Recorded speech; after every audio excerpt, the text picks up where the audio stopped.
कपड़े धोने वाली बहू। शादी के पहले से ही विभा को कपड़े धोने का बड़ा शौक था। कभी नल के नीचे तो कभी तालाब के पास। अरे मेरी नीली वाली लुंगी नहीं दिख रही है। विभा की अम्मा, कहाँ रखी है लुंगी? अरे वो तो विभा ने परसों ही धोकर रखी थी आपकी अलमारी में, देखो वहीं होगी। वो ना मैंने आज धो दी, मुझे लगा कि गंदी हो गई होगी। अरे कैसे गंदी हो गई थी? उसे तो मैंने पहना भी नहीं। हे भगवान, इस लड़की के कपड़े धोने की आदत से परेशान हो गया हूँ मैं। जितना तो घर में राशन नहीं आता, उससे कहीं ज्यादा डिटर्जेंट पाउडर का खर्चा है। इसकी शादी करवा दो, शादी जाए अपने घर में ही करे काम, फिर चाहे घर के कपड़े धोने हो या पूरे गांव के। हाँ ठीक बोल रही हो, देखता हूँ मैं कोई लड़का। वो दिन भी आ जाता है जब विभा को देखने लड़के वाले आ जाते हैं। लड़की मुझे अच्छी लगी। होने वाली सास कहती है, बेटी अगर कुछ पूछना है तो पूछ लो।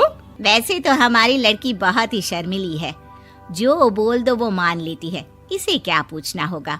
अरे कैसी बात कर रही हो माँ, मुझे इन लोगों के घर रहना है, सवाल तो कई है।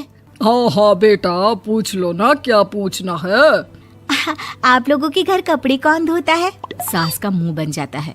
देखो, अगर तुम ये कहना चाहती हो कि तुम्हें कपड़े धोने नहीं आते तो सुन लो, कपड़े मैं ही धोती हूँ, लेकिन तुम्हारे आ जाने के बाद मैं रुमाल तक नहीं धोऊंगी। अरे चुप रहना भाग्यवान, बहू बेचारी घर आई नहीं, उसे डराना शुरू कर दिया। वो क्या है ना बिटिया, अभी तक तो ये कल्लू की माँ ही धोती थी, लेकिन अब तुम्हारे पापा तो दहेज में वॉशिंग मशीन देंगे ही। तभी विभा की माँ बोल पड़ती है, सवाल भी पूछा तो क्या। वैसे भाई साहब, मशीन की तो फिर भी कपड़े धोने की कैपेसिटी होती है। मतलब जो बिटिया दे रहे हैं ना विभा, इसे कपड़े धोने का बहुत शौक है। ये आप लोगों के क्या, आस पड़ोस गांव मोहल्ले सबके कपड़े धो दे और उफ तक ना करे। बाहर देखा नहीं आपने कितने कपड़े सूख रहे हैं? सब हमारी बिटिया ने ही तो धोए हैं। बस भी करो ना माँ, शर्म आ रही इतनी तारीफ सुनकर। और तो और एक दाग निकाल कर दिखाओ तो मान जाओ। हाँ अच्छा अच्छा, माफ करना बेटा, मैंने गलत समझा। हमें तो रिश्ता बहुत पसंद है। और ऐसे जुड़ जाता है रिश्ता कपड़े धोने का शौक रखने वाली विभा का। उसकी शादी हो जाती है कोयला फैक्ट्री में काम करने वाले कल्लू के साथ। शादी के बाद अचानक विभा चिल्लाती हुई सास के पास आती है। सासू माँ, अरे सासू माँ कहाँ है आप?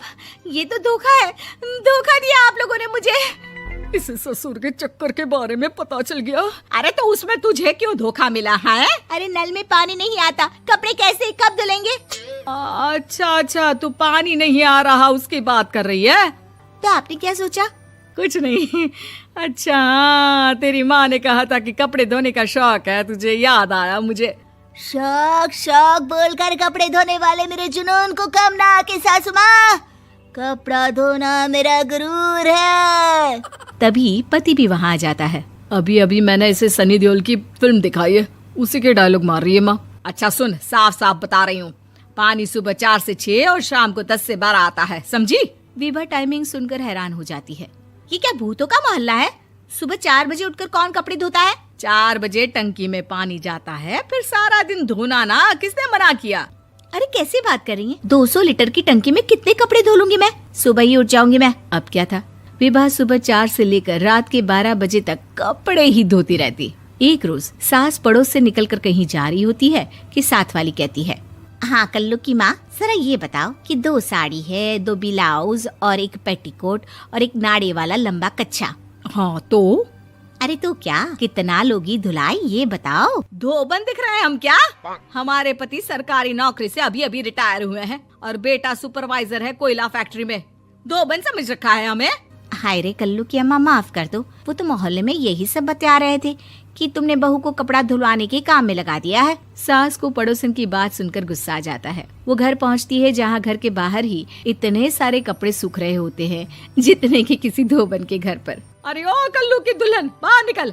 माँ जी यहीं आ जाओ, बाथरूम में चादर धो रहे हैं हम। अरे अभी हम धोते हैं, तुमको बाहर निकलो। ये आस पड़ोस वाले बोल रहे हैं कि हम बहू से कपड़े धुलवा धुलवा कर उसे कपड़ा धोने वाली बना दिए हैं। अरे छोड़ो ना माँ जी, किन लोगों की बातों में आती हो? आस पास के लोगों का तो काम ही होता है कि वो किसी तरह सास बहू को लड़ा दे। बहू सारे घर के कपड़े धोती है, ये क्या कम है? बोलिए। सास को भी लग जाता है कि वो बहू का ये सनकीपन नहीं छुड़वा सकती, इससे अच्छा है कि खुद ही चुप हो जाए। एक रोज सास और बहू मंदिर जाते हैं, जहाँ सास की साड़ी वहाँ खड़ी भीख मांगने वाली से मिलती है। माँ जी क्या बात है, आपकी साड़ी उस भिखारन से कितनी मिल रही है ना? हाँ हाँ देखो तो, दोनों की साड़ी मिल रही है। क्या बात है कल्लू की अम्मा, तुम खुद को तो अफसर की बीवी बताती हो और ऐसी सिंपल सी प्लेन साड़ी पहनकर घूमती हो। सिंपल और प्लेन नहीं है ये साड़ी। तो क्या सोने के धागे से फूल बने हैं?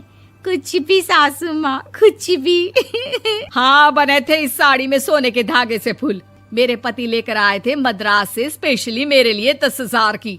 ताहे भाई साहब इस भिखारन के लिए भी सेम टू सेम साड़ी लेकर आए होंगे 10,000 की। सास उस वक्त तो कुछ नहीं कहती, लेकिन बहू के साथ घर आती है और अलमारी से एल्बम निकाल कर लाती है। ये साड़ी देख रही है, ये वही साड़ी है जिसे मैंने अभी पहना था। इस साड़ी में ये जो चमकदार फूल दिख रहे हैं ना, ये सोने के धागों से काढ़े गए हैं। लेकिन तू लोकल वॉशिंग मशीन ब्रश से घिस घिस कर सारे फूलों को निकाल कर साड़ी प्लेन कर दी। मुझे माफ कर दीजिए सासू माँ। और तो और, जब मैंने तुझे तेरी गलती के लिए कुछ नहीं कहा, लेकिन तूने तो सबके सामने मेरा मजाक ही बना दिया। क्यों? बहू को समझ में आ जाता है कि अब से उसका कपड़े धोना बंद।